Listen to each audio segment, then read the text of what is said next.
4 बार के विधायक ओपी शर्मा जी इस वक्त हमारे साथ है। आइए सीधे उनसे बात करते हैं, क्योंकि बजट पेश हो गया है और करोड़ों का नहीं 1 लाख करोड़ का बजट है। और ऐसे में इस बजट को कैसे देखते हैं आप? चूंकि आप पुराने हैं, आपने तमाम चीज़ें देखी है, और ऐसे में जब ये बजट पेश हुआ है तो उसको कैसे आप जनता तक पहुंचाने की बात कहेंगे?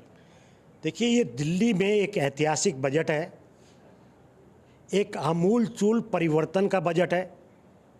मैं दिल्ली की मुख्यमंत्री श्रीमती रेखा गुप्ता जी को बधाई देना चाहता हूं कि उनके नेतृत्व में 12 साल के बाद दिल्ली में जो मिसमैनेजमेंट हुआ है उसकी पूर्ति के लिए 1 लाख करोड़ का ये बजट पेश किया गया है।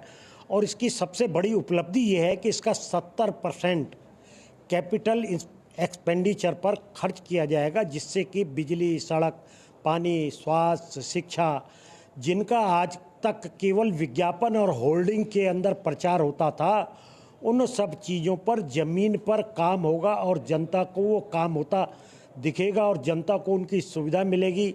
पीने का स्वच्छ पानी मिलेगा, सड़क गड्ढा मुक्त होगी, बिजली की दरों में बढ़ोतरी नहीं होगी, अस्पतालों में दवाई मिलेगी, अस्पताल में फैकल्टी होगी।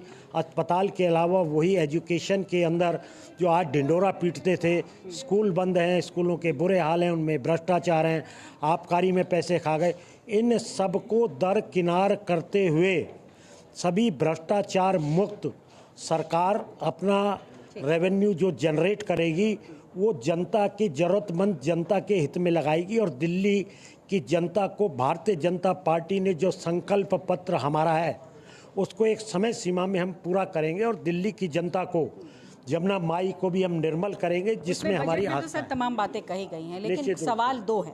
पहला सवाल ये, विपक्ष कह रहा है कि बिना इकोनॉमिक सर्वे के आपने बजट पेश किया, वो भी 1 लाख करोड़ का। दूसरा सवाल ये कि इतने पैसे आएंगे कहां से? इकोनॉमिक सर्वे एसेंशियल नहीं है। 62 से पहले कोई इकोनॉमिक सर्वे होता नहीं था और इकोनॉमिक सर्वे नहीं होने के कुछ मूलभूत कारण हैं। 12 साल में ऑडिट नहीं हुआ, कैग की रिपोर्ट आपने कूड़े के ढेर में डाल दी, और कैग की रिपोर्ट के जो पैरा वाइज जवाब उन डिपार्टमेंट्स ने देने थे वो सब चीज़ें पूरी नहीं हुई हैं। और इन सब चीज़ों के बगैर जो इकोनॉमिक सर्वे इन्होंने समय समय पर बनाया वो झूठ का एक पुलिंदा था। हम झूठ का पुलिंदा लोगों को देना नहीं चाहते हैं। जब तक पिछले 12 साल का ऑडिट, कैग रिपोर्ट के पैरावाइज जवाब, वो सब चीज़ें आने के बाद ही सही रूप में इकोनॉमिक सर्वे बनता है और उसकी वजह से बजट को डिले नहीं किया जा सकता है।